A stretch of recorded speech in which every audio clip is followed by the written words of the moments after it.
पहली बड़ी खबर अलीगढ़ से, जहां पर बड़ा सड़क हादसा हुआ। श्रद्धालुओं की बस और ट्रक की आमने सामने की टक्कर हुई है और इस हादसे में 12 लोग जख्मी हो गए। घायलों का अस्पताल में इलाज चल रहा है। हादसा इगलास थाना क्षेत्र के जारौट गांव के पास हुआ। टक्कर इतनी जबरदस्त थी कि बस के परखच्चे उड़ गए। बस में सवार यात्री चारधाम यात्रा और पर निकले थे। केदारनाथ धाम और बद्रीनाथ धाम दर्शन के लिए जा रहे थे, लेकिन उनकी बस ट्रक से टकराई है।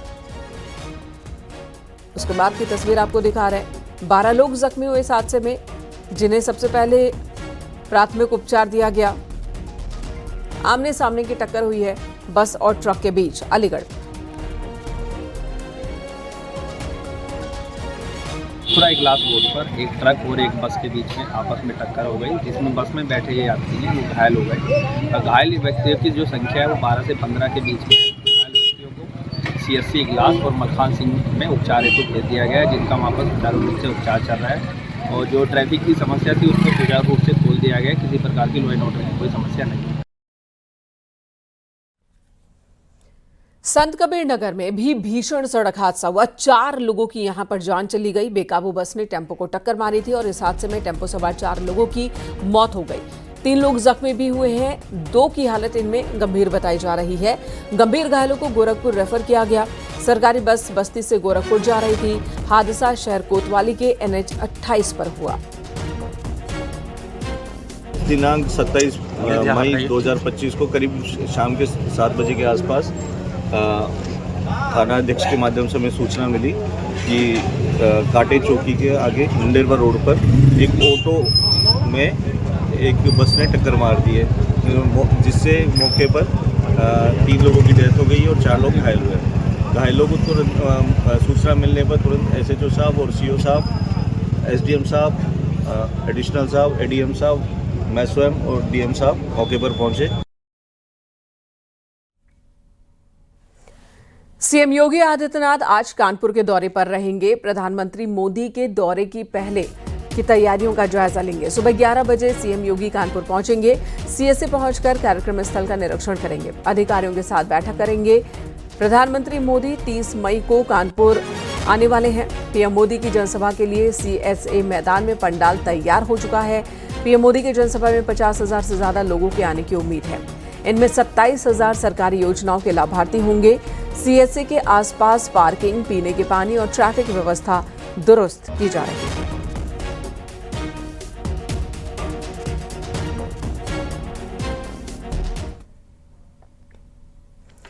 राष्ट्रपति द्रौपदी मुर्मू ने दिल्ली में पद्म पुरस्कार का वितरण किया। साध्वी ऋतंबरा को सामाजिक कार्य के लिए पद्म भूषण दिया गया।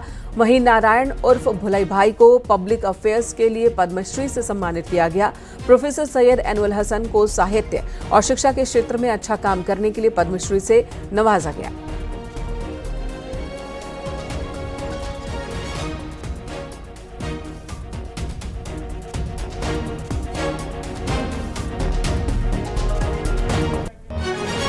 तो वहीं सोनिया नित्यानंद को मेडिकल क्षेत्र में उनके शानदार योगदान के लिए पद्मश्री से सम्मानित किया गया। राष्ट्रपति द्रौपदी मुर्मू ने उन्हें अपने हाथों से ये सम्मान दिया। तो वहीं प्रोफेसर आशुतोष शर्मा, जिन्होंने साइंस और इंजीनियरिंग सेक्टर में बेहतर कार्य किया, इस वजह से उन्हें पद्मश्री से नवाजा गया। पद्म पुरस्कार वितरण समारोह में पीएम मोदी, रक्षा मंत्री राजनाथ सिंह, गृह मंत्री अमित शाह समेत कई केंद्रीय मंत्री मौजूद थे।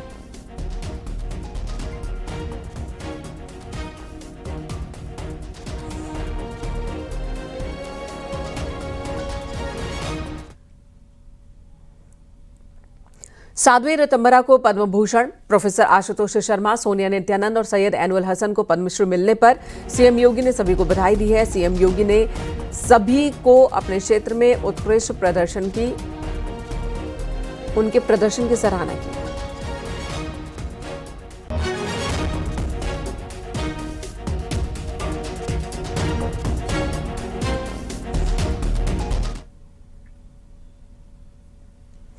इधर यूपी एक्सप्रेसवे नया रिकॉर्ड बना रहा है। राज्य में 9 नए एक्सप्रेसवे का प्रस्ताव तैयार है। प्रदेश में 6 एक्सप्रेसवे पर आवाजाही इस वक्त हो रही है। 6 एक्सप्रेसवे निर्माणाधीन हैं। बताया जा रहा है कि नए एक्सप्रेसवे 20,000 करोड़ रुपए की लागत से तैयार होंगे। इस प्रस्ताव से यूपी एक्सप्रेसवे का जाल कहा जाने लगेगा।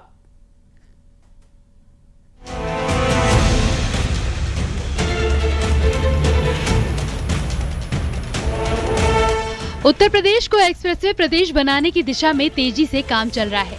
वो दिन दूर नहीं जब यूपी को एक्सप्रेसवे का जाल कहा जाएगा, क्योंकि योगी आदित्यनाथ सरकार की ओर से लगातार प्रदेश में कनेक्टिविटी को बेहतर बनाने की योजना पर काम किया जा रहा है।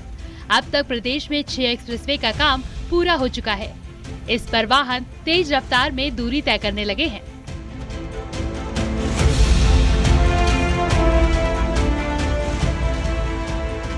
Noida greater Noida expressway, Yamuna expressway, Agra Lucknow Purvanchal expressway, Bundelkhand expressway, Meerut Delhi expressway.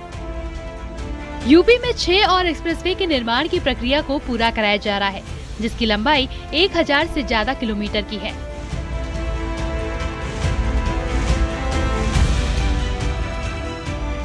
Gorakhpur link expressway, Ganga expressway, Chitrakoot link, Delhi Saharanpur expressway, Ballia link expressway, Lucknow Kanpur.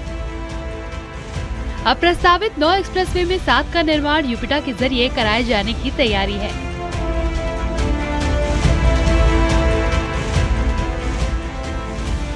Lucknow link expressway, Farrukhabad link expressway, Jewar Jhansi Vindhya, Meerut Haridwar link expressway, Chitrakoot Rewa link expressway, Gorakhpur Siliguri, Gorakhpur Shamli.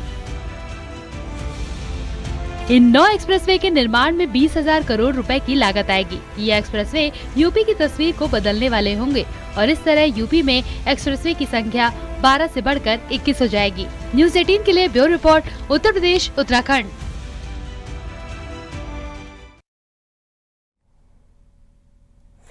दरगाजीपुर police ने हेरोइन तस्कर ज्ञानेंद्र प्रताप की 35 लाख रुपए की संपत्ति को जब्त किया है।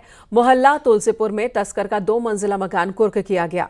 मकान तस्कर की पत्नी के नाम पर था। पुलिस ने ज्ञानेंद्र प्रताप के इस जमीन पर दबंगई से कब्जा किया था। ये बात कही है कि पुलिस के मुताबिक ज्ञानेंद्र प्रताप ने इस जमीन पर दबंगई से कब्जा कर मकान बनाया था, जिसे उसने अपनी पत्नी के नाम रखा था और इसे कार्रवाई की गई है कुर्की की।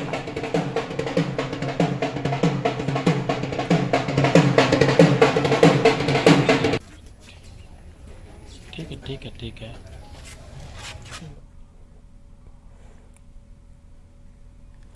और खबर ललितपुर से, जहां पर एक 4 बच्चों की मां प्रेमी संग भाग गई। आरोप है कि महिला घर में रखे 1 लाख रुपए और गहने भी अपने साथ ले गई।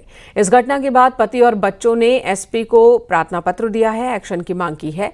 ललितपुर निवासी 2 व्यक्तियों पर पत्नी को बहला फुसलाकर ले जाने का आरोप लगाया है पति ने। जो राम सेवक है पास में रहता, हम बाहर काम करते थे, जिसके बाद बच्चों को पैसे में से कभी बाहर भाग जाते थे। इनने सेटिंग करके उसके बाद में वो राम सेवक ने छोटू के साथ भगाया है और उसके बाद में 1 लाख रुपए हमने जमीन बेची है। जालौन में दुल्हन के परिवार से झूठ बोलना एक दूल्हे को महंगा पड़ा। लड़के की कॉन्ट्रैक्ट जॉब को सरकारी नौकरी बताने का झूठ सामने आया, जिसके बाद दुल्हन ने शादी से ही इनकार कर दिया। जयमाला के बाद बिना शादी किए बारात को लौटना पड़ा। मामला जालौन के कदौरा थाना क्षेत्र का है, जहां उरई निवासी आकाशदीप का सरकारी नौकरी का झूठ सामने आ गया, जिसके बाद शादी टूट गई। थोड़ी देर पहले तक यहाँ खुशियाँ थी, लेकिन जैसे ही लड़की को पता चला कि सरकारी नौकरी की बात झूठी है लड़के की तरफ, दरअसल वो कॉन्ट्रैक्ट पर काम कर रहा था, इसके बाद शादी तोड़ दी गई लड़की वालों की ओर से।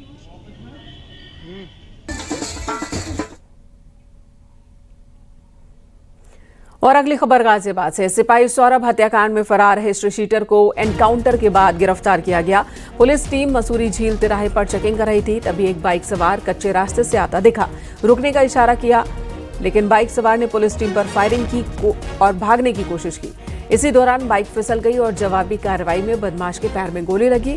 बदमाश का नाम अब्दुल रहमान है, थाना मसूरी का ही हिस्ट्री शीटर है और हत्या के मामले में फरार चल रहा था। उसके खिलाफ 15 मुकदमे दर्ज हैं।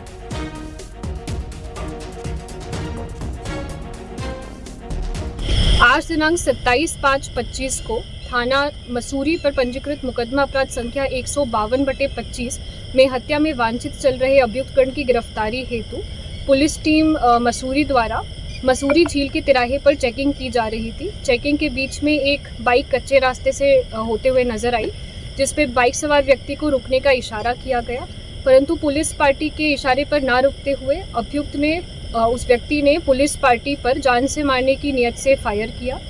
आत्मरक्षा जवाबी फायरिंग में पुलिस ने भी कार्रवाई की, जिसमें बाइक सवार व्यक्ति फिसल गया और उसके पैर में गोली लग गई। लखनऊ में बाइक सवार को कार ने रौंदने की कोशिश की है। कार में फंसकर 1 किलोमीटर तक घिसटती रही निदेशक की बाइक सवार रियल एस्टेट कंपनी के निदेशक ने बाइक से कूदकर अपनी जान बचाई। रविवार देर रात का ये वीडियो है, सोशल मीडिया पर वायरल हो रहा है। कार ड्राइवर की पहचान के लिए सीसीटीवी फुटेज खंगालने में जुटी है police. Sushant Gulf city police इस वक्त इस मामले की जांच कर रही है। भयावह है ये वीडियो जो इस वक्त आप देख रहे हैं। एक्सीडेंट हुआ, बाइक कार में ही फंस गई। कार चालक कहाँ तो कार रोककर स्थिति पर कंट्रोल की कोशिश करता, घायल को इलाज पहुंचाने की कोशिश करता, लेकिन उसने 1 किलोमीटर तक कार दौड़ाई जिसके नीचे बाइक फंसी थी। और इस दौरान देखिए किस तरह से स्पार्किंग हो रही है। इस हादसे में अगर आग लग जाती तो कार सवार की भी जान खतरे में आ जाती। ऋषभ मणि हमारे सहयोगी इस वक्त फोन लाइन पर मौजूद हैं।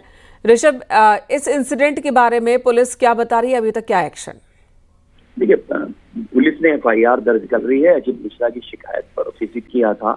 यूपी 112 आई थी, लेकिन कार सवार आगे निकल चुका था तब तक। और थोड़ी देर बाद जब बाइक सवार आगे जाता है, कार सवार फिर उसको पीछा करता है, उसको धमकाता है और फिर उसकी बाइक पे टक्कर मारता है। और जो बाइक सवार था अजित मिश्रा, वो कूद के अपनी जान बचाता है, लेकिन इस दौरान उसकी बाइक कार के नीचे फंस जाती है और कार सवार रुकता नहीं है। उस बाइक को 1 किलोमीटर तक घसीटता ले जाता है। चिंगारियां निकल रही हैं सड़क पर। हालांकि रात का करीब 1-2 बज रहा था, तो किसी को कोई नुकसान नहीं हुआ, लेकिन जो विजुअल दिख रहा है, जो वीडियो दिख रहा है, वो खुद अपने आप में डराने वाला है। और ये दिखाता है कि कार सवार जो कार ड्राइवर था कार का, उसने कहीं भी कोई गुंजाइश नहीं छोड़ी। यानी कि पहले तो लड़ाई हुई, विवाद हुआ और रोड रेस के बाद जान से मारने की नियत से ही कार सवार ने टक्कर मारी थी बाइक में। गनीमत रही कि बाइक सवार बच गया, लेकिन फिलहाल मामले में पुलिस जांच पड़ताल में जुटी है। कौन है ये इंसान जिसने इस तरह से वारदात को अंजाम दिया है, पुलिस पकड़ने में, पता लगाने में जुटी है। धन्यवाद ऋषभ इस वक्त पूरी जानकारी देने के लिए। इधर जौनपुर में ट्रिपल मर्डर केस में एसपी ने बड़ी कार्रवाई की और थानेदार जयप्रकाश यादव समेत 3 पुलिसकर्मी को निलंबित किया। इस हत्याकांड में शामिल 2 आरोपियों को गिरफ्तार किया है। वहीं एक फरार आरोपी पर 25,000 रुपए का इनाम घोषित किया है। लापरवाही बरतने के मामले में थाना प्रभारी समेत 3 पुलिस कर्मचारियों को निलंबित कर दिया गया है। वहीं पुलिस मामले में हत्या के खुलासे के लिए 8 टीमों का गठन कर जल्द से जल्द पर्दाफाश करने का दावा कर रही है। कल जफराबाद में जो हत्या की घटना हुई थी, उसमें पुलिस के पास परिजनों के माध्यम से 3 नामजद अभियुक्तों के विरुद्ध तहरीर प्राप्त हुई थी। उन 3 नामजद अभियुक्तों में से 2 को पुलिस द्वारा गिरफ्तार कर लिया गया है। उनसे गहनता से पूछताछ और अग्रिम विवेचना जारी है। इसमें तीसरा अभियुक्त जो उनका लड़का है, अरविंदर नागर और गोलू, इसके पीछे पुलिस की टीमें लगी हैं और क्योंकि वो फरार है, उसके ऊपर 25,000 का इनाम भी किया गया है और शीघ्र ही उसकी गिरफ्तारी भी की जाएगी। अमरोहा में एक दर्दनाक सड़क हादसे में 2 दोस्तों की मौत हो गई। बाइक सवार 4 दोस्त सड़क किनारे खड़े ट्रक से टकरा गए। हादसे में लड़कों की मौके पर ही मौत हो गई, जबकि 2 की हालत गंभीर है। सूचना पर पुलिस पहुंची, मृतक लड़कों के शव को पोस्टमार्टम के लिए भेजा। मामले की जांच चल रही है। थाना नौगावा सादा क्षेत्र में हादसा हुआ।